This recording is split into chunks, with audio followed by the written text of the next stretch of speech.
business owners build for growth, but they forget that they need to protect what they've built. In today's video, I'm going to be going over the 4 pillars that every single business needs for longevity and stability. Hey guys, it's Chris from The Hidden Reserve. Today's video, I want to talk about the 4 pillars that every single business owner needs to have in place. So I'm just going to dive right into things. Pillar number 1 is planning for unexpected loss. So this is a huge one. It's not the most fun conversation to have, but the things we need to be aware of is 4 out of 10 business owners or businesses will fail if there's some catastrophic event that pops up. What's an example of a catastrophic event? One of your top people unexpectedly passing away. So if you're a small business, maybe it's you and a few other people that the company relies on for pretty much everything, just revenue growth, customer relationships, etc. And if something were to happen to you or a top person in your company, I mean, that would have an immediate impact on your business. And it's so important that we have a plan in place to mitigate that risk. God forbid, something happened to you or someone in your company that's vital to the operations while they're working there. So an example would be you have a top salesperson, right? And they bring in 60, 70, 80% of your company's revenue, and all of a sudden they get hit by a bus. And overnight your revenue is going to drop significantly. And beyond just the revenue, they might have had key customer relationships, for example. And with that, if you don't have a cushion of cash within your business, you don't have reserves to help manage that transition. I mean, that's where most businesses are in a pickle. Then you're scrambling, trying to figure out, well, what the heck are we going to do now? Then you have to go find someone, retrain them, rehire them, retrain them, get them up to speed, and that could take some time and money. So what we can do is there's something called key man insurance. So if you have, maybe it's yourself again or a top person, you can insure that individual. So God forbid something happens to them, your company is going to receive an insurance payout tax-free, and that's a cushion of money that your company can use to just keep the lights on, cover payroll expenses, retrain, rehire, and then be able to manage that transition a lot easier without having to panic. On top of the grief that's involved with that, having to worry financially what's going to happen, or worst case scenario, having to shut the business down. So that's one of the ways we can plan for unexpected loss. And another thing that goes in tandem with that is having buy-sell agreements in place. So if you're a business owner or a business partnership rather, maybe it's you and another person, it's so important to essentially take that concept we just talked about, but have it in place on both of you. So buy-sell agreement is essentially having a plan in place, like, hey, if something happens to me, if something happens to you, there's going to be an insurance payout that goes to one of us or maybe the spouse, and then that money can be used to buy the shares of the other business owner. So if you're 50-50 with your partner, you could open up a buy-sell agreement on that individual and say, hey, if something happens to me, then you're going to get this insurance payout, or your wife or whoever, or my wife's going to get the insurance payout, and they can use those funds to purchase the shares of the business. So that's another thing to have in place, is a buy-sell agreement. And then another thing to add on to that is with those insurance payouts too, that's something most people don't think about, is maybe your company has debt. You could use some of that money to pay off any debts that you may have. So that's the importance of pillar number 1, which is planning for unexpected loss. Pillar number 2 I want to get into is retirement planning for business owners. Again, this is something that's significantly overlooked by most business owners, and I totally get it. You spend all this time and energy just in your business, building it up to where it is now, and then you wake up and look around and you realize you didn't save enough for retirement. 7 out of 10 business owners don't have a formal retirement plan, which is a staggering statistic. And one of the things that we can do as business owners beyond traditional retirement accounts, like 401ks, IRAs, is there's other accounts we can look at that allow us to put away significantly more money than those traditional accounts. So some examples are defined benefit plans such as cash balance plans and 412(b)(3) plans, otherwise known as fully insured pension plans. With those plans, you're able to stuff away in some instances several $100,000s a year, and that's a top line deduction to your business. So you're getting a tax write-off there, and you're just able to plow so much more money towards your retirement to help you catch up for lost time. So that's something very powerful for business owners. So if you are making great money and you feel like you're behind in retirement, maybe you're already maxing out traditional retirement accounts, there's other accounts you can bolt on that still allow you to contribute to whatever accounts you're putting money towards now, but then have these other accounts, cash balance plans, 412(b)(3) plans, for example, where you can just stuff away a lot more money than those other accounts. So before you know it, you may be in a scenario where you're able to plow away several $100,000s towards retirement. And that can obviously amass to a great amount during your retirement and also give you a tax write-off in the short term. So that's something very powerful to be aware of. The third pillar I want to go over with you guys is employee retention strategies. So that you're obviously, if you're a small business, it's hard to compete on salary when it comes to competing with these top corporations. So my question to you is, what do you have in place that's gonna want someone to stay with you? Like, what incentives do you have in place? Some different examples of employee retention strategies are group life insurance, group disability, executive bonus plans. And I want to touch on this one here because it's very unique and interesting.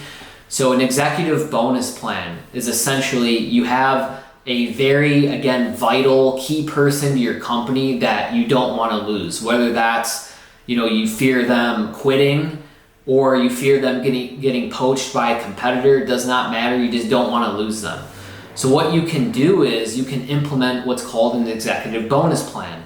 So you, the business owner, and this executive or whoever this person is, you can come up with an agreement and say something along the lines of, hey, if you stay with me the next 15 years, I'll pay you $50,000 a year for 30 years during your retirement. So it's essentially acting like a pension for that individual. And it's creating a golden handcuffed effect there, because now this individual knows, well, I've got this, and you're going to have this in writing in a contract. So it's, it's not like a handshake agreement here, but this individual is going to know, like, hey, I've got $50,000 a year guaranteed in retirement for 30 years if I stick with this company for the next 15 years. So that's, that might be enticing enough for someone to want to stay. And essentially what that would look like is once you have that agreement in place, you, the business owner, would get a cash value life insurance policy set up for maximum cash value. And you as the business owner would be funding that policy. You would be the owner of it as well. The insured on that policy would be that key person, that executive. And then the beneficiary of that policy could either be the executive and people in their family, or it could be you as the business owner. So there's two ways to look at this, and I'm going to break down each one. It's very important to know the differences. Scenario one is where you, the business owner, your company owns that policy, the executive is the insured, and your business is the beneficiary.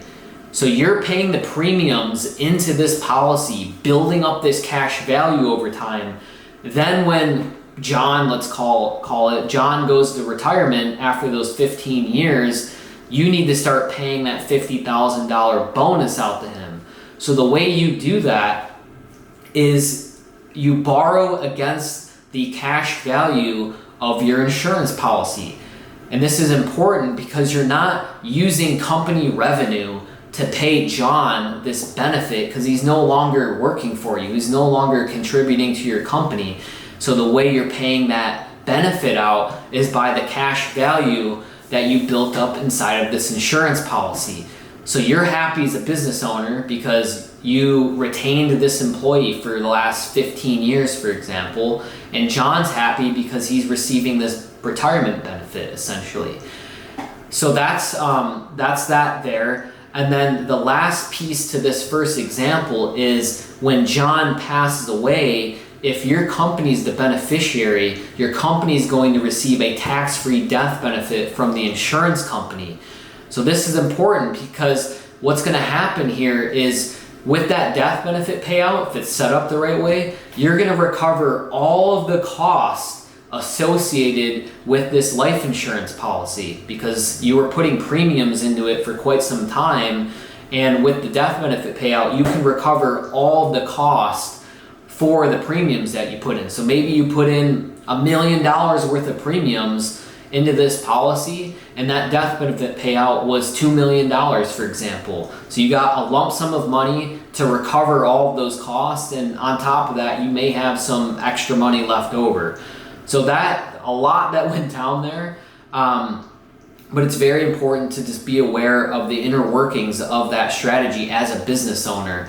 And there's one other thing I didn't mention for scenario 1 before I move over to scenario 2 with the executive bonus plan is typically, and I'm not a tax advisor, I'm not a CPA or anything like that, so I'll put an asterisk here, but typically when you bonus out that employee, so if you're borrowing $50,000 against your life insurance policy to pay that employee, or past employee rather, typically that $50,000 is tax deductible to your business.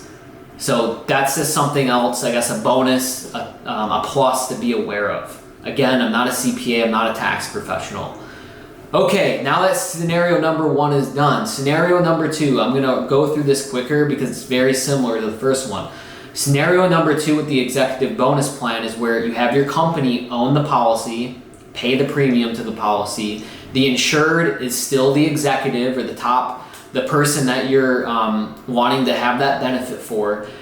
But the difference in this one is the beneficiary could be that insured or that individual that you insured, so your key person, and or members of their family.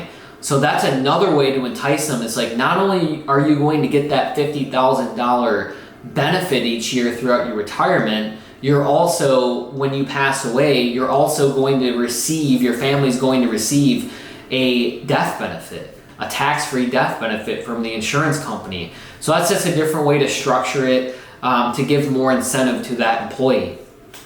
Executive bonus plans, if your company has the cash flow and you have people that you do not want to lose, that's a very powerful strategy. Okay, so pillar number 4 is tax reduction strategies.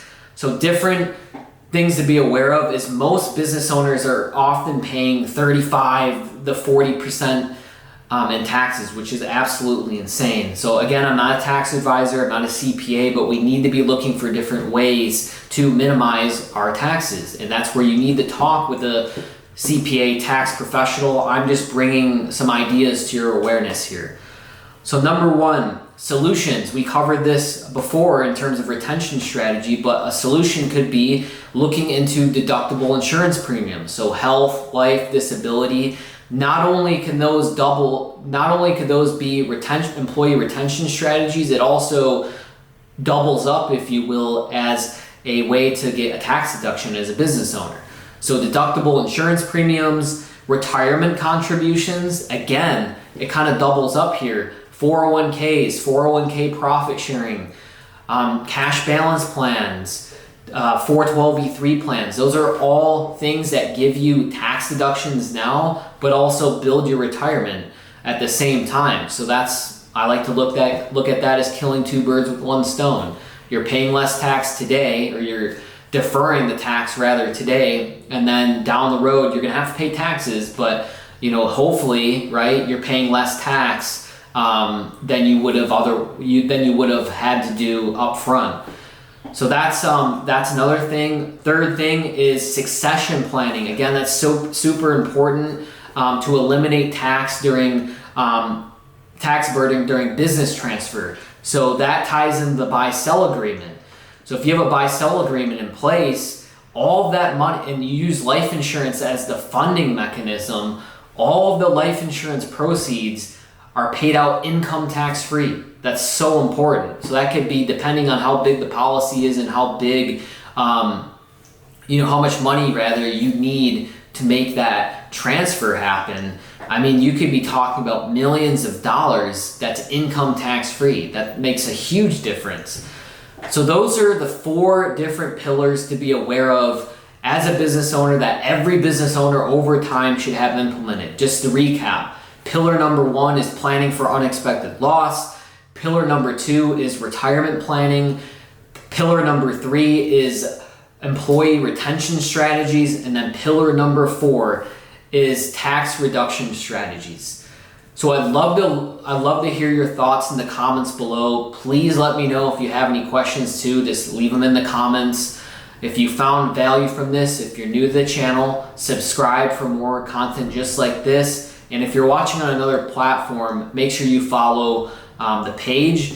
And in the description of this video, you're going to see a link to book a call.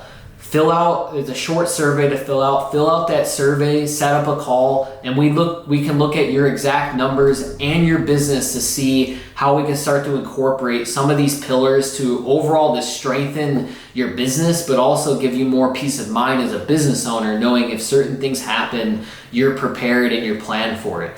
So again, I hope you enjoyed the video. Make sure to subscribe, follow, and I will catch you in the next one. God bless.